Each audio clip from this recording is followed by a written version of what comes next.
humility and appreciation, and with a great sense that they belong to my ancestors, especially the women in my family. Thank you.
First name's Doni, last name's Glover, in it to win it for the long haul, baby. We have a wonderful, wonderful show planned for you today. We're going to talk with Aisha Braveboy.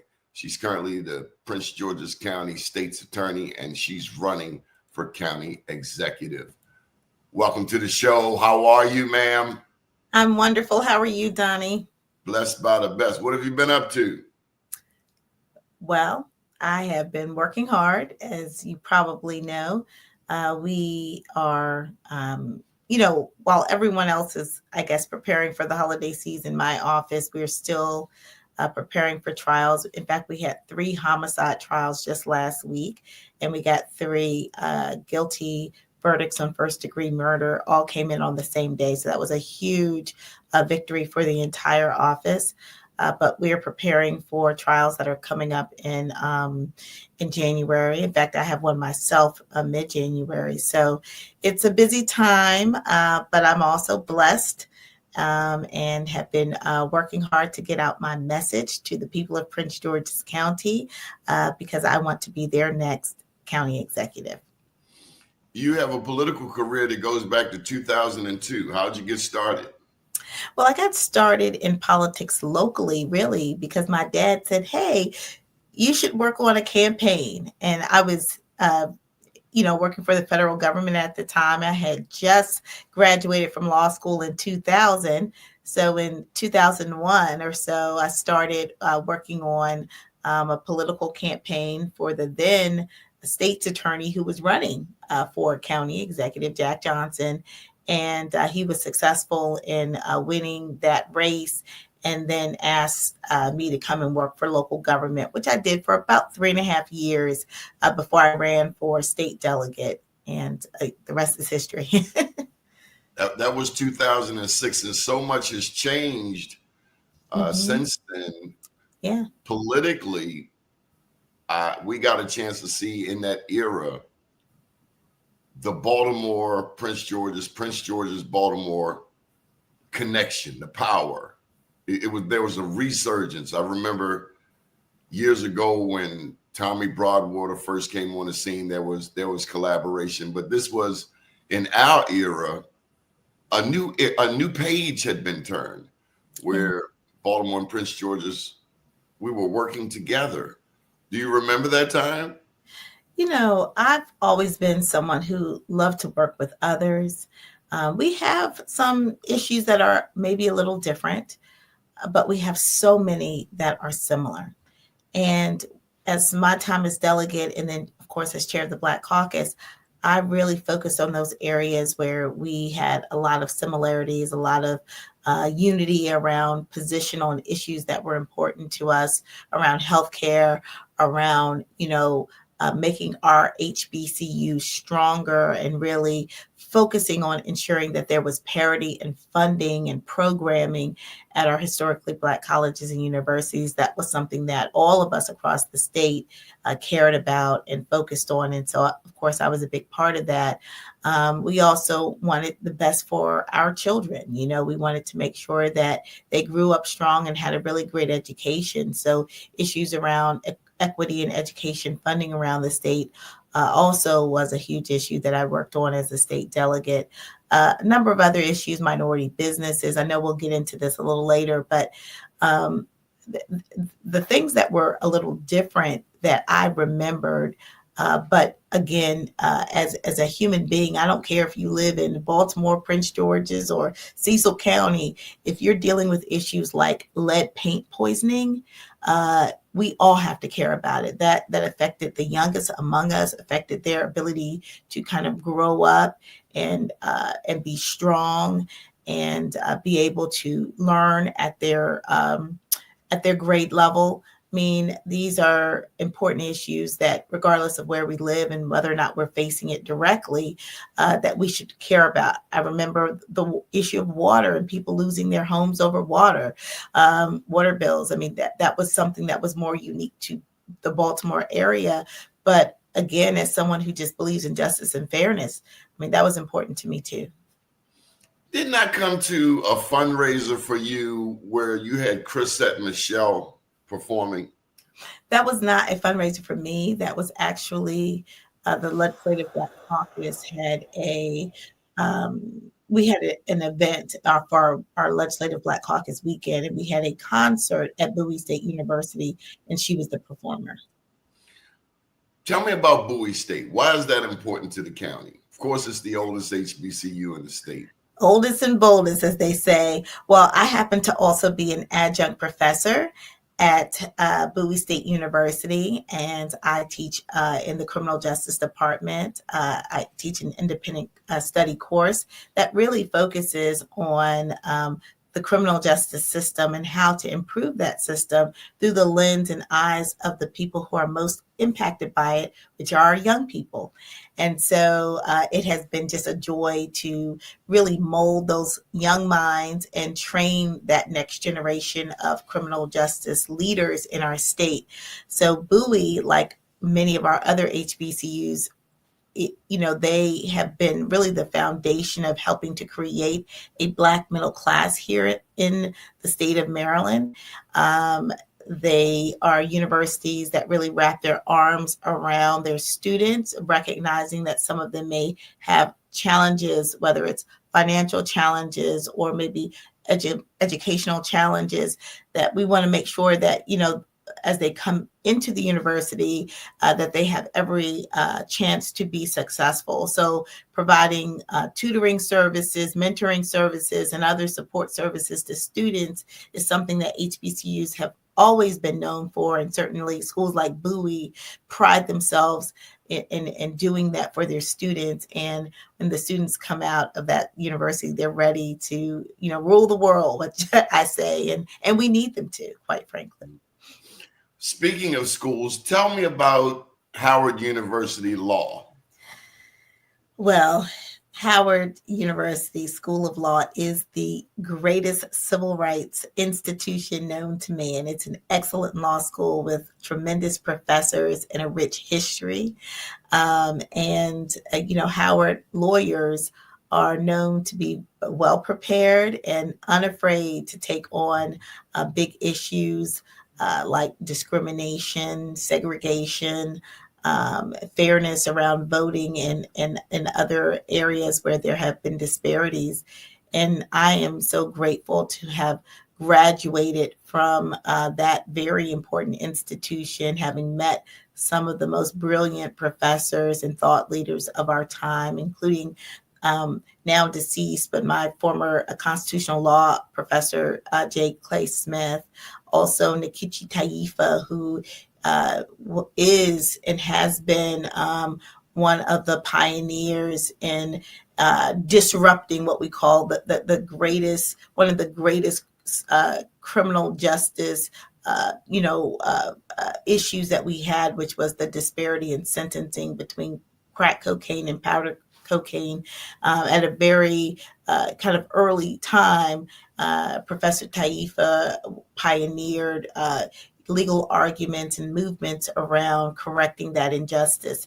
So I've just been very, very blessed to have some of the most tremendous thought leaders helping me to prepare myself to become an attorney who will who will make their mark too. So all of us have,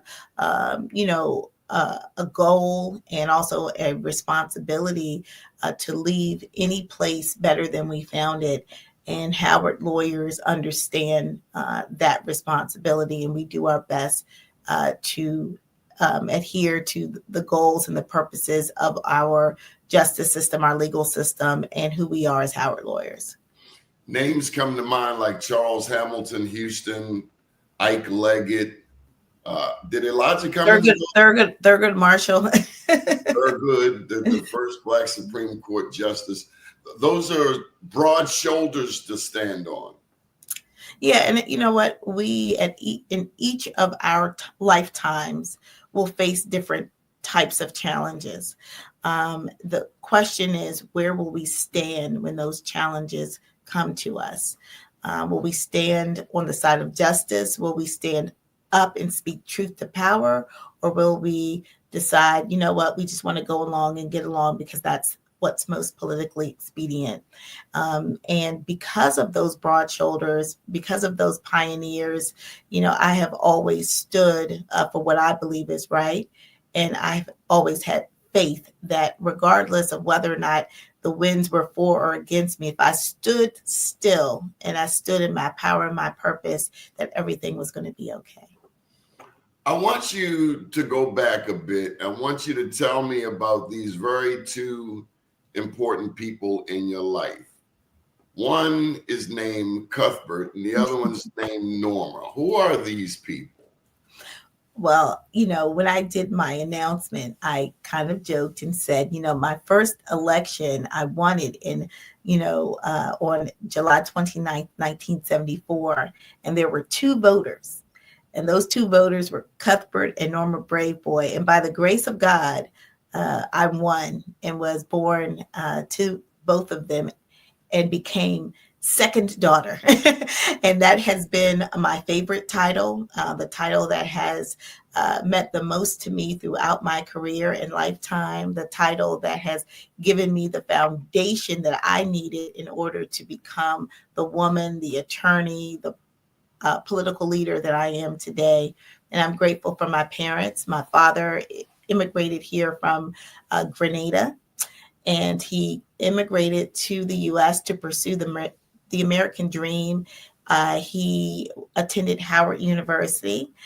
He's a civil engineer and worked for many years in D.C. government. So he is someone who has been committed to serving the community. My mother was a Catholic schoolgirl from Washington, D.C.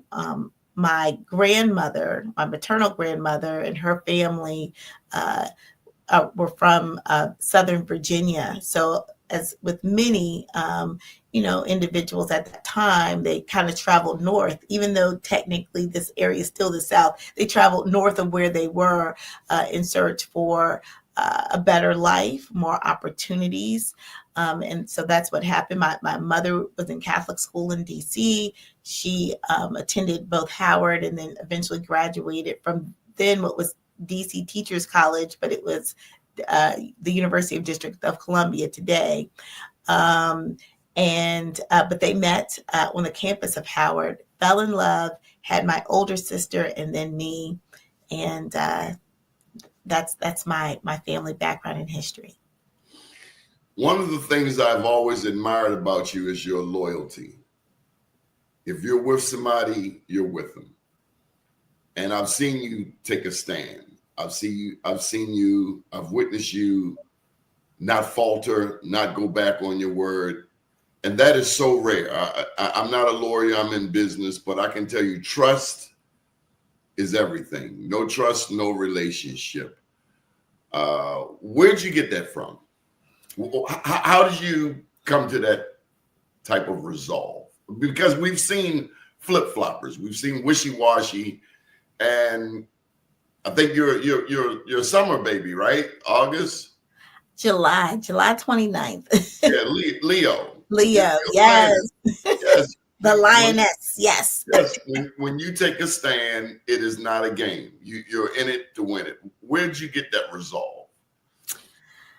I think it's just being a Leo. I've been stubborn all my life. No, I think that I've always just been a pretty much an open book, and that has been in so many ways my superpower. I think a lot of people think that by hiding who they are, somehow that gives them an upper hand. But I just truly believe in myself. I believe in the talents and the intellect and just the focus that God has given me. I am a faithful person. I believe in the power, and it's not enough to say it. You have to act. You can't just say, "Oh, I'm a believer," and not act like a believer. And I think it is difficult sometimes when you're in these political positions because people are pulling you in different directions. And people who are really good meaning people will tell you, hey, don't do this. If you do this, this is going to ruin your entire career. And we need you to go in this direction. And we're just telling you this because we love you. We care about you. And the truth is they do love you. They do care about you. But they don't understand your purpose either. And when you have that relationship with God where you're like, okay, God, is this where I need to go? And he says yes, then you just follow that path. And you have to kind of ignore sometimes these these whispers that you hear out there because they don't understand the path that you're on. They don't understand your purpose. They don't understand what God has in store for you. And so I truly have always relied just on my faith. From the first time I ran against the wind. The wind was not supposed to be in my direction. Basically, I was told, sit down, you'll have your chance in a few years to run for state delegate if you choose to. I wanted to run when I ran.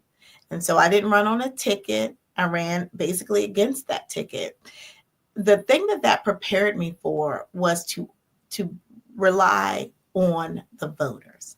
To always go straight to the voters, to the heart of the community and find out what was important to them, let them know who I am as a person and ask them for their trust and their support in me.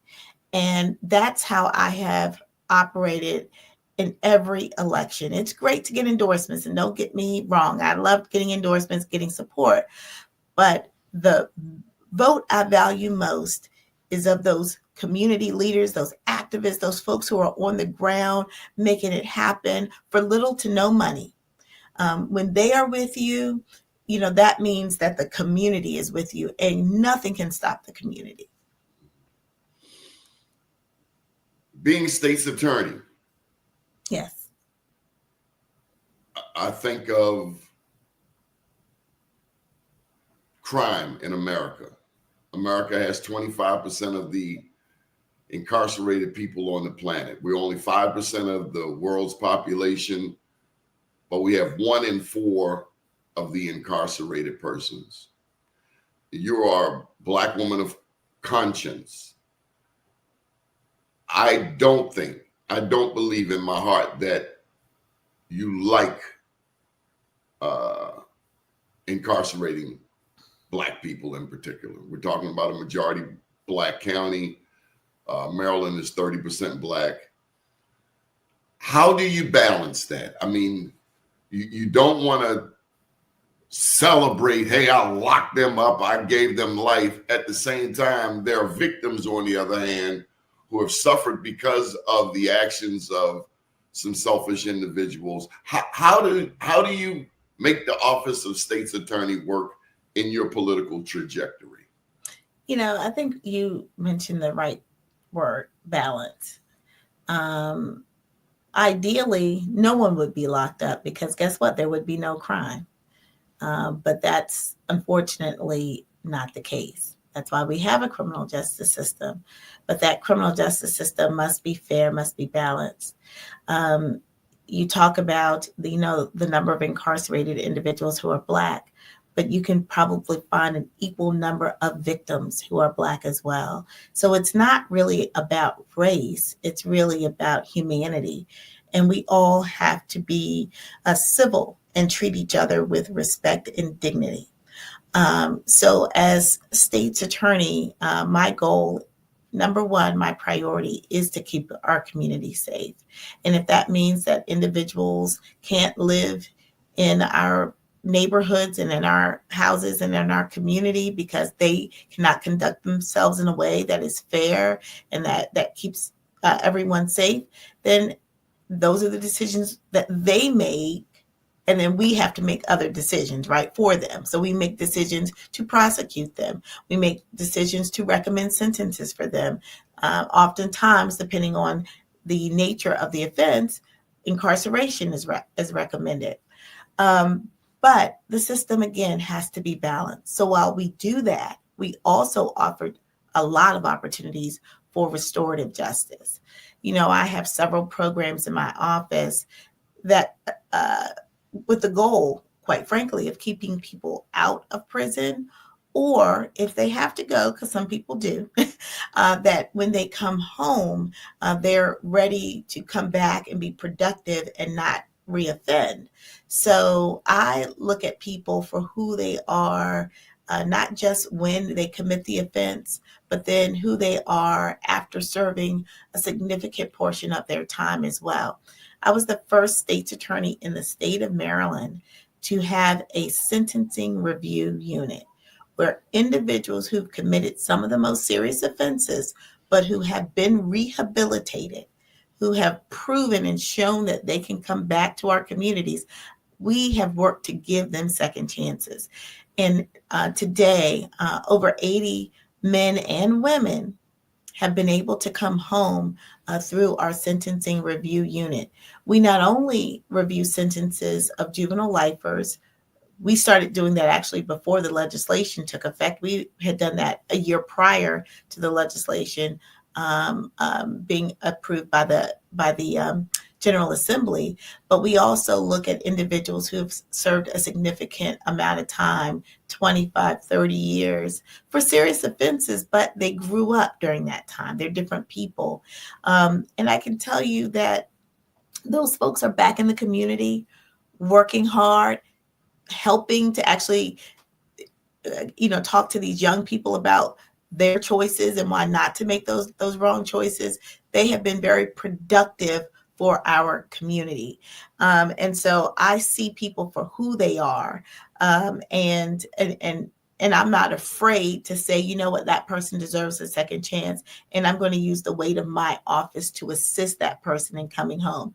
I've hired a reformed juvenile lifer. I've hired individuals who have records in the state's attorney's office because the office should be reflective of the community. And there are people in the community who have had run-ins with the law.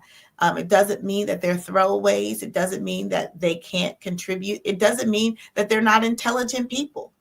And so because I took that step, other people who have come home have been able to get opportunities in government and in the private sector. But someone needed to step up and say, we need to look at individuals differently. And when you do that, it all works out. That's how I look at it. Like I said from the beginning, I do what I believe it's right. I do what I believe based on my faith, my principles. And even if people aren't happy when I first do it, eventually people will see that this is the right way, that we can't continue to condemn people when they have been redeemed.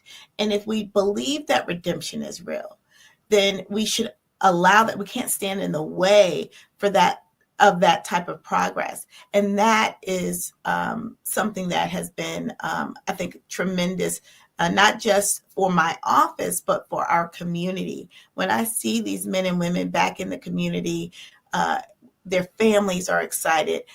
Community members are excited. People who they went to school with are like, wow, they're doing so well and they're really helping out. I mean, I'm a little emotional about it because I was just at a meeting yesterday of a reentry ministry meeting, and probably about 15 or 20 of the young men who were in that room. Well, they're young because they're about my age, probably. So but they spent, some of them 25, 30 years in prison.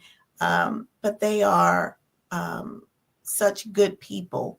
And they thanked me yesterday for giving them hope, giving them a second opportunity, believing in them. But it's me, yes, because I'm in this position, but it definitely is a much higher power than you or me that's directing all of this. And I'm just grateful to have been in a position to facilitate that work. Tell me a success story. Say it again. Tell me a success story. There are several, but I will tell you the very first individual who went through our program is now, of course, working for the state's attorney's office, has gotten promotions since since they began working for us because of their own merit, because they're hardworking. They come in early, stay late, help others who are joining the office in their unit. I mean, it has been just wonderful to watch him just become this proud, not just man, but employee of the state's attorney's office. We've another gentleman who I just adore so much. He was one of the first individuals who we helped as well. He now works for the county's health department, and he helps returning citizens navigate back into the community and ensure that they have the services they need to be healthy in the community. But there's so many of those stories. There's another young woman who we assisted. When she was released, she went to Marion House, which is in Baltimore. And there she was able to get a job. She worked at the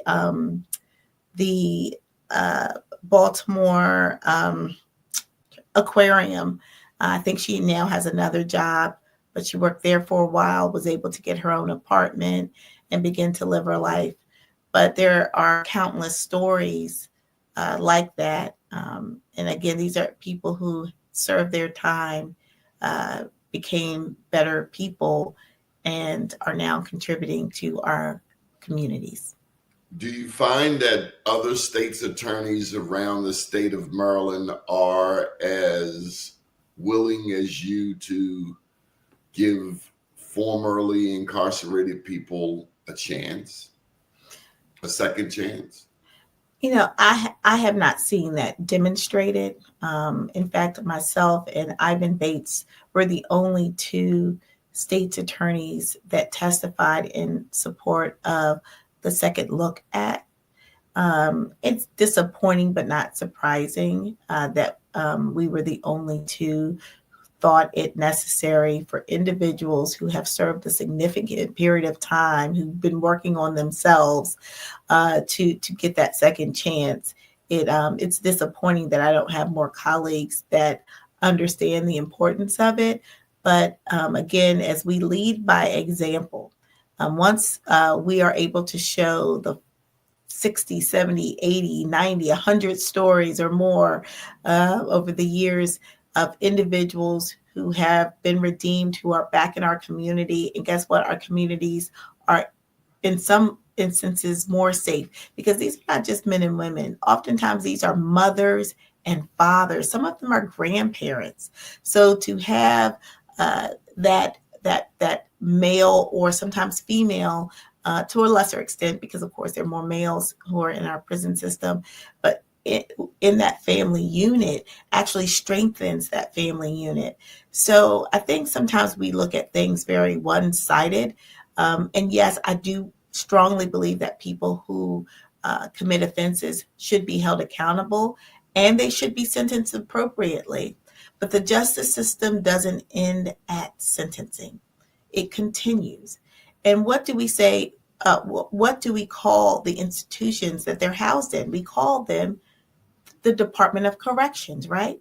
So what does the Department of Corrections what is their goal? It's to correct behaviors, is to, build and grow stronger people. Well, at least that's what should be happening. And so when it actually does happen, when when people take advantage of the programming, of the education, of all of those opportunities that are available to them, when they take advantage of them and they become better people, I think it's just arrogance that we don't have not give them that opportunity for a second look. I mean, I've never committed, a criminal offense, but I have been given chances when I may have made a mistake. Don't we all want that? Don't we all deserve that? Um, so, I just strongly believe that the more we can provide those examples, I think at some point the law will change, where more people who live outside of, let's say, Prince George's County, and I know that um, Ivan Bates is looking at doing something very similar. I think so people who live outside of those two jurisdictions will hopefully be able to take advantage of the opportunity to show and prove that they are reformed people. So, but we are where we are now. I can only do what I can do, and so I'm focusing on being the best where I am. If you're just joining us, we're talking with Aisha Braveboy. She's currently the state's attorney for Prince George's County, and she's running for county executive. So this is the second half. Let's turn it up a notch. I know we got some curveballs and some tough topics. Let's get into public education. Baltimore and Prince George's, we have been historically in a race for the bottom, 23 and 24. As county executive, what is your vision for Prince George's County schools? My vision is to have excellent schools. I mean, we have excellent students in our schools, but our schools have to meet the needs of our students. So number one, I think that we have to do a better assessment of where students are when they enter school, to ensure that we are teaching them, they are able to really comprehend and learn what we are teaching them. And so recognizing if there are learning disabilities early, if they need enrichment, let's try to get that done, as early as possible in their career as students, so that they can be on their grade level, or if they need individualized plans for their education, that those can be developed earlier. So I think really early intervention is key. And then I also believe that we have to really work on character development. We have to recognize that our kids are coming from different challenges and circumstances that may prevent them from being successful. So recognizing what those circumstances are earlier is important. So things like when we recognize that kids are not coming to school regularly, it's not just because the kid doesn't want to come to school. Oftentimes it's because they didn't eat the night before. There's violence going on in the home. They have to take care of younger siblings sometimes because parents have to work. There may be other reasons. We need to get to the root of that, which means we need to have more nonprofits doing work within our schools. We have what's called pupil personnel workers. We have about 57 or 58 in our county, and we have over 200 schools, and we have about 140,000 students. So those 58 are really responsible for doing all of this coordination. And guess what? It's not happening. Guess why? Because it's not enough people, right? But we have a lot of nonprofits in our county. Those nonprofits are not given, I think, the appropriate access to our schools and working in partnership with our schools to provide more services. We have to build capacity so that these nonprofits and counseling services can be more available to students in our schools, and our families, not just the students, but the families as well. So I think that's a way that we don't have to add something to the budget, but we can use existing resources in our community that can assist us in helping to identify the needs of students and families so that our children can be successful. And then we also have to have a strong program that teaches the trades in our school system. Not every child wants to go to college or needs to go to college. But even if you want to go to college, even if that is your goal, even if you have the grades, the scores, and everything, having a skill is priceless. And you know this. I mean, you have a skill, which is your voice, which is your ability to communicate. And whether you went to college or you just, Donnie Glover said, you know what, I'm just going to be, on social media now that social media is so big. Back when we were younger, it wasn't as big, but you could use your voice anywhere, right? Where people, if they have the skills, whether it's hair, whether it's trades, crafts, painting, whatever it is, if you have a skill, you can make money, and even if you're going to college, instead of, taking out loans to pay for college, if you can use that skill to earn money to go to school, well, then you're debt free, right? So I think we have to value trades more. I was just thinking about it the other day. I probably pay people who don't have formal education more than I pay for the services of people who do, right? Whether it's dry cleaning, hair, the people who fix my house or clean my house, all of those individuals, some of them may have gone to college, but they didn't need to in order for me to want to procure their service. And we have to teach our kids to be entrepreneurs. We have to teach our kids to value all forms of work. And so I think it's extremely important for us to have schools that are preparing our children to really take over all aspects of society. And we don't do that very well. We really don't, which is why oftentimes our communities, we are not self-sufficient, and we need to be. So I'm looking forward to working with the Board of Education, with our, because nothing is done in a vacuum. I can't do this without partnership. I'm looking forward to working with our council, with our delegation to create more of these programs and offer more of these programs within our schools so that our young people are excited, that they have some purpose behind, them, and that I think they'll be even more successful, quite frankly.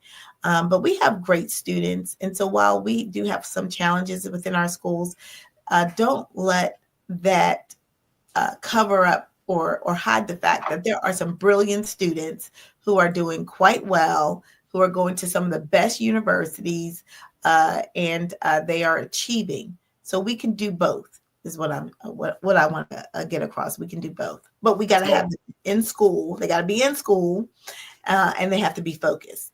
Tell me about an educator, a teacher, a principal who gets it in Prince George's County, in gorgeous Prince George's County. Gosh, well, there are so many, but Gorman Brown, who's the principal at Flowers High School, I think has gotten it right in so many ways. This is a school that really, in so many ways, is a flagship. They call the school's motto is it's the Mecca of excellence. Okay, and I love that because the students wear that with pride. They have challenges there, just like any other school, but they are also focused on creating an environment where children can be successful at every level. So they have sort of a general education program there for students who are in sort of regular curriculum for high school. They have a biotech program there. And he's the only school and the first school in our county that offers what they call a 3D program, which is that you get your high school diploma when you graduate. You also will get your associates, and you can get your 4-year degree from University of Maryland Global Campus. So they have a partnership with a UMGC to get young people on their pathway of getting their college degree, their bachelor's within their high school years. So, and that's obviously for students who are excelling and who can handle that level of responsibility. But a lot of our students can. I mean, sometimes we just don't push them, or we don't recognize their brilliance early enough. But that program does actually do that. And so the students who are in that program, when they graduate from high school, they're graduating from college. That's incredible. And so I think having principals like him who see that vision is exciting. Okay. Who's been your favorite county executive thus far? Now, I can tell you here in Baltimore, if you ask me my favorite mayor, I would clearly say Kurt Schmoke. We got the federally funded empowerment zone under him. My journalism career started because of the work that he had and opportunities he provided in communities like Sandtown. But I certainly have, I mean, for me, it's hands down, but you tell me, who inspired you the most? Who laid it down? I mean, is it really even a question? Well, my hope is that if you ask someone else in the future that question, they'll say, Aisha Braveboy, hands down. But what I will say, because I'm as a realist, I have really admired things about all of the county executives. They've all been very, very different. You know, Wayne Curry was the first African-American county executive, and the first, honestly, county executive that I recognize as county executive, because I, didn't pay a lot of attention to politics when I was, in my teens and in my very early 20s. So, but I do remember everyone being so proud that we elected our first African-American county executive, and his name was Wayne Curry. And, Yes. and that, I think, instilled a lot of pride into the African American community here, because it was a symbol of the transition of Prince George's County from sort of a rural county where we had sundown towns, right? We had sundown towns in Prince George's County. When I remember that growing up. Okay. Really? Correct. and people told you get out of Prince George's County by a certain time. Okay. So I think he symbolized coming out of that era and this other new era. And then we had Jack Johnson, who focused on, focusing on, like beautifying our communities and also bringing the diversity of our community into full view, because then we were recognizing the number of African immigrants who had come, of folks from the Caribbean, the Hispanic community, and the Asian community, the Native American community. I mean, he really brought those communities together, and for the first time appointed people who were first generation Americans or who were from the continent, and now they're here and now they can be at the highest levels of government. I mean, that instilled a lot of pride in our immigrant community. And then we moved to Rashern Baker, and he had, a focus on, at that point, ensuring that the reputation of Prince George's County was solid, that we could continue on with getting these AAA bond ratings, which actually started under Jack Johnson. Jack Johnson was the first executive to get a AAA bond rating, and then that focus continuing under Baker, I think, was really important. And, he had also a focus of what's called T&I, and I can't remember exactly what the acronym stood for, but it was bringing all of government resources together to helping to fix communities that had been neglected. And then, of course, we just had County Executive Angela also Brooks, and her focus was on building schools. And so we became the first in the nation to use this P3, which is a public-private partnership, to build new schools. So we were able to expedite the building of about 8 new schools. So, I mean, so each one of them, I think, brought something important to our community, to our county. And I would look to the things that they did right in my administration, because the one thing I am not going to be is arrogant and say that only I can fix everything in Prince George's County. I mean, I think it is a combination of looking at best practices, what worked, what didn't work, and then creating a government that is getting it right more consistently, and that's delivering to people the services they need the way they need them, like our trash service, like our schools, like our environment. You know, all of those things are extremely important, and I'm about making it make sense. You know, I'm about making sense. And if there are best practices that we can take from, we're going to take those, whether it's happened in Prince George's County or Washington or another jurisdiction. I'm going to bring the best here to Prince George's County. So, you know, my favorite topic is Black business. Yes. In today's world, it's minority business enterprise. I struggle with that because I don't think I have to prove I'm Black. If I'm driving down the street and a cop pulls me over, it's no question I'm driving while Black, providing I haven't broken any laws. But it's the prime versus sub. I don't want to be a sub. People like you have inspired me to be a prime, to be a leader. I don't want to work for someone else. Be that as it may, tell me about your vision for minority business enterprise in Prince George's County.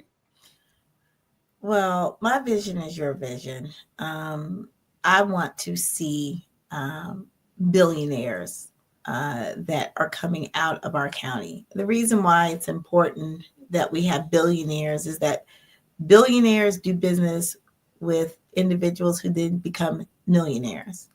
And then millionaires do business with people who may become 1,000, 100,000-aires, which is good too, because we want to build wealth in our community.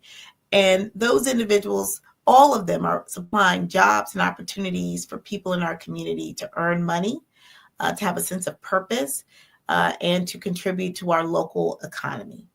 So the reality is government can and has for others been a foundation for wealth. I mean, if you look at some of the wealthiest people in this country, they are defense contractors. They do business at the federal level for government, okay? And they are making billions.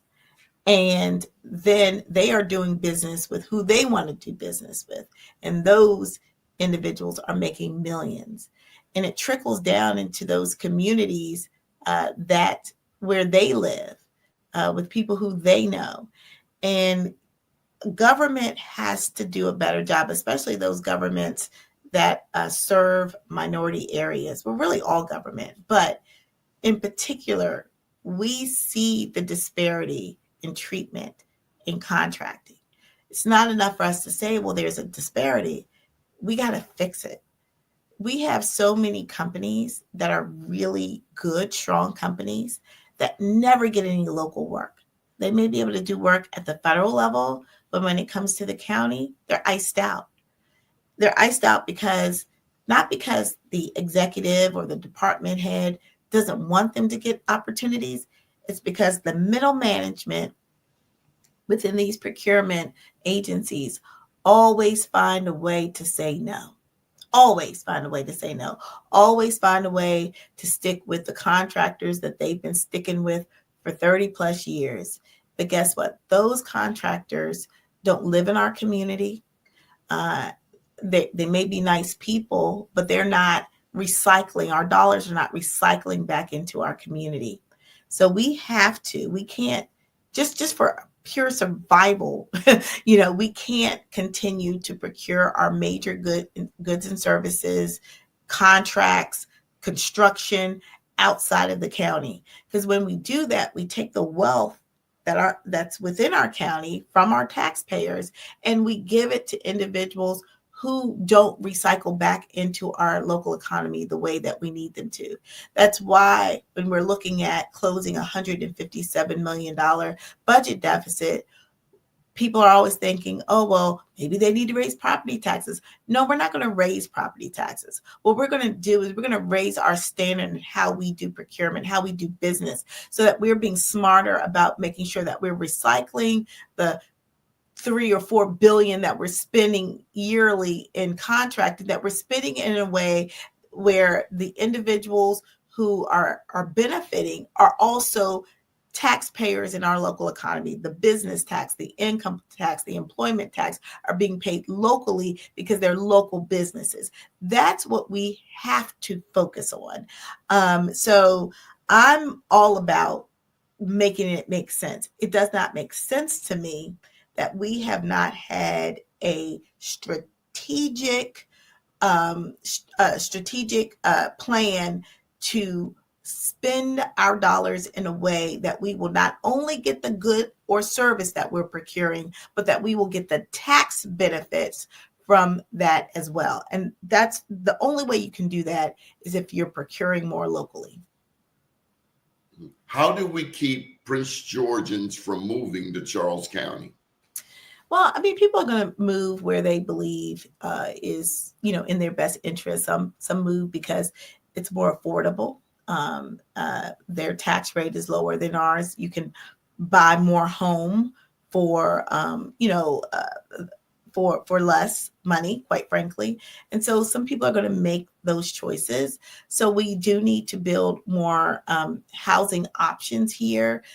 When we say affordable, that doesn't mean low income. It just means something that makes sense for a family of two raising kids who don't want to spend all of their household income on a mortgage, which we don't want them to do, right? We want people to be able to vacations and enjoy life and all of those things. And so some people are going to choose to move there, but others are going to want to stay in Prince George's County. So we have to make it work for them. So again, housing choice makes sense. I think making sure that we don't raise the tax rate, that will send a message to people to leave. We say we're going to raise taxes. We're not going to do that. And we're going to focus on our school system, because people, when they give birth to their children, they have dreams for them. And so they moved to help their kids build those dreams. And so we want Prince George's County to be looked at, because it is a place where dreams can come true. So focusing on that as well is important to us.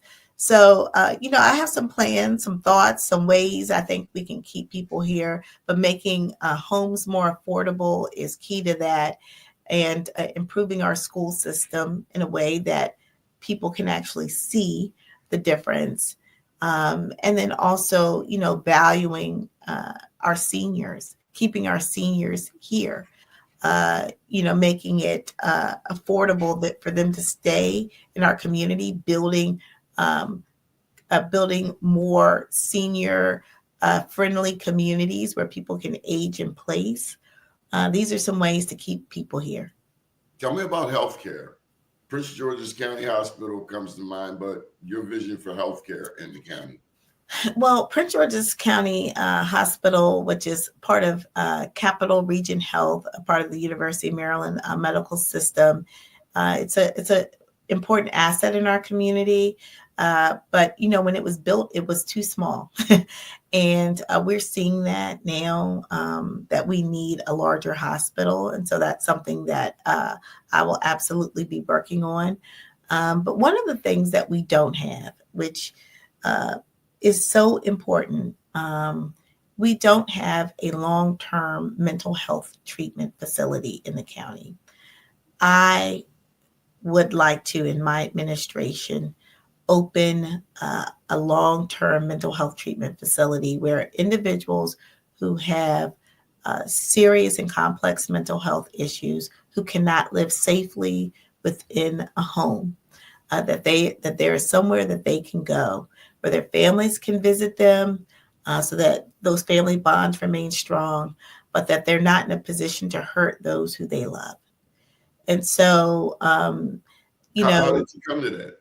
well, I came to that. As state's attorney, I see a lot. I see a lot. And this one case that stuck out to me is a case of a young man who was 15 years old. He shot and killed his mother, his younger brother, and he attempted to kill his father. Luckily, his father survived.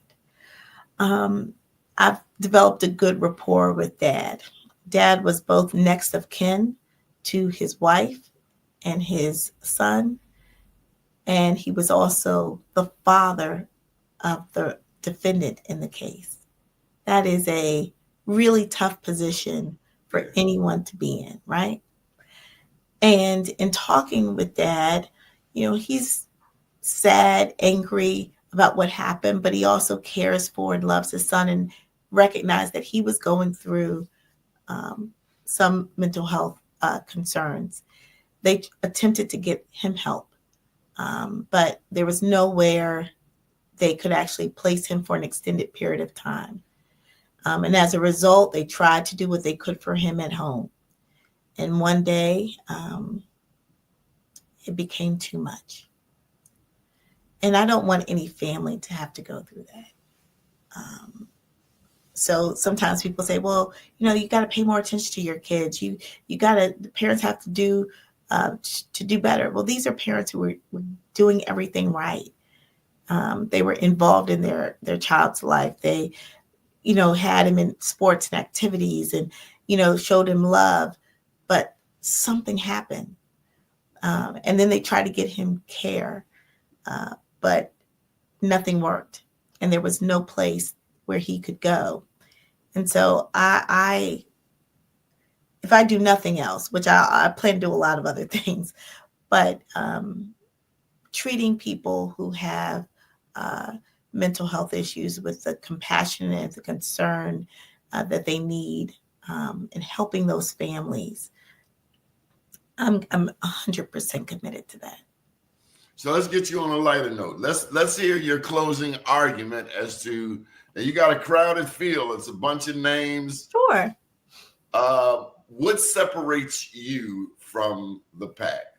Why should Prince Georgians vote for Aisha Braveboy, former delegate, now state's attorney, Howard University Law School grad, servant of the people? You've been there. I like that you, and again, the word I would use is loyal. If you're with somebody, you're with them. And I've seen you not falter on that. You stand strong, you stand tall.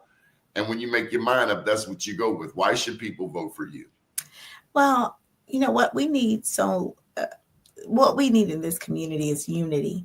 Unity amongst our elected officials, unity amongst the business community, labor, and everyone who wants to work to see Prince George's County move forward. I have demonstrated in my career that I know how to bring people together to get the job done. As a state delegate, I chaired the Legislative Black Caucus, and we focus on our HBCUs. And it was under my leadership that the issue of historically Black colleges and universities and the disparity that they were suffering from, really came to light. And I'm proud to say, years later, the progress that has been made at our campuses, it was because the work we did in bringing everyone together to highlight and showcase the importance of our historically Black colleges and universities. As a state delegate, I also worked on many different issues, including providing for a fairer justice system. It was important that we not arrest people who had small amounts of marijuana in their possession. So we began that process of decriminalizing marijuana. And of course, today we have legalization to an extent here in the state of Maryland. But again, that was an early foundation of looking at what was fair and just in the system. And now, and staying true to that. And now we see the results of that we have a system that is fair, meaning that, those issues that are important in our criminal justice system, those violent offenses, we're going to go hard on. But those things like marijuana, we now have legalized marijuana where people are selling the substance legally. Meanwhile, there were people whose whole careers were destroyed over the use of marijuana. So, like you said, being loyal, not just to people, but to causes, to issues. But as state's attorney, I have worked really hard to modernize my office. When I came to the state's attorney's office, we were the lowest paid office in the state. We were churning state's attorneys out. We would make them, build them up, and then they would leave. Today, I can tell you we are now one of the highest paid state's attorney's office because I was the squeaky wheel. I worked hard to develop for the first time a salary schedule and plan for the state's attorney's office. Had never been done. I had to work with the administration. I had to work with the county council to get it done. And now I can say that we are an office that recruits from other offices, that we are competitive, that we are able to keep people who are excellent prosecutors in the office because they know they're going to be paid fairly. But I got that done working with everyone. It couldn't just be Aisha. I can't will it. I had to work with other people to get it done. In addition to that, I opened with my good friend, John Carr, who's our sheriff, a family justice academy. The vision there was for families to be able to, who are dealing with children who are in the criminal justice system, to have somewhere to go to get services for the entire family. We did that. I went to the governor and I said, Governor, I need your support. He provided a grant for us to open this Family Justice Academy. And now myself, along with Sheriff Carr and a number of community partners and stakeholders, hold sessions on Saturdays for families grappling with young people who are dealing with issues. So my point is, I'm a unifier. I'm someone who doesn't want to take all the credit. Let's work together to get the job done. And that's what we need here in Prince George's County. It can't just be about an individual's personality or ambition. It's got to be about the people. And I am a very humble servant. I'm effective, but I'm also very humble. And it's that humility that allows me to get things done. For instance, I went to the federal government, our federal partners, our U.S. senators, and said, I need a new digital discovery software system for my office because we don't have one. And guess what? I was able to get $500,000 to create that system. And so now we're building out that system today because I was able to get funding at the federal level for that. I was also one of only 7 state's attorney's offices in the country to be awarded the forensic genetic genealogy grant, which allows us to solve old homicides and sexual assaults, to bring justice to victims and their families, and also to hold individuals accountable. I could not have done that without the support letters coming in from various partners saying that this office is going to be focused and be able to deliver on justice using this grant. And we have done so. We have been able to solve historic crimes and bring justice that was much deserving to families. So again, I'm a unifier. I'm smart. I know government. I've worked in government. In fact, I'm the only candidate that's worked in every branch of government. I've worked in the executive branch, the legislative branch, now in the judicial branch. I'm an adjunct professor So I really, I've worked in the public sector. Sorry, public sector, yes. But I've also worked in the private sector. I've had my own business, and I worked for the largest children's healthcare provider in this region, Children's National. So I'm someone who has a lot of important experiences, and someone at every stage has been able to deliver by bringing people together to get the job done. And I look forward to doing that as county executive. I can't let you go without posing this to you. What is your shot of hope to the little Black girl in Prince George's County? I have 2 granddaughters now of my own, and I'm always looking to be a better pop, a better dad to my daughter. And we live in a sexist world. We saw what happened to Kamala. I thought sexism had a big part to do with what America is ready for, what America is seemingly not ready for. What is your shot of hope to the little Black girl out there watching Aisha Braveboy on television, seeing her run for county executive, wondering if she can or can't, what she is to look like, what she is to be like, what she is to hope for? Your shot of hope. Wow. And I'm so happy you asked this. I was actually at an event, and this little girl looked at me as if she knew me. And her mother says she knows who you are.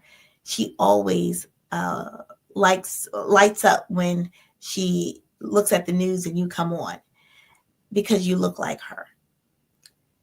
And that just warmed my heart. And I realized that there are little girls, and maybe little boys too, that see something in me that they think is like them. And I want every child to know that they can grow up and be whoever they want to be. I wasn't the brightest. I wasn't the most popular. I wasn't the best dressed. I was an average student who fought hard to get good grades, who just stayed, determined and dedicated to a mission and a purpose.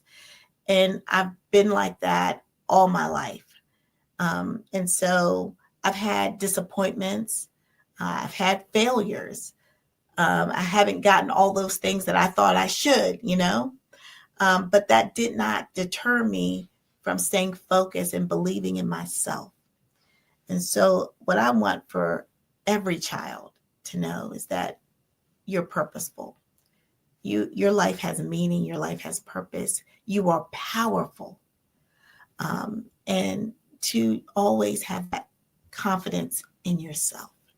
You can do it. Whatever you put your mind to, you can do it. And there's going to be someone like me standing sometimes maybe in the back. Maybe you don't know who I am, but I'm going to be praying for you, rooting for you, and opening doors for you. Opening doors for you. So keep at it. I appreciate you. I thank you for your team and their assistance in making this happen. Thank and you. We can't wait to bring you on for the next interview. I am personally proud of you. Thank you. Thank you for never switching up on me. You've always been the same person, and I'm proud of that. Thank you. Thank you. You have a wonderful day, Doni. Good deal. Thank you for watching the Doni Glover Show. Good morning, world.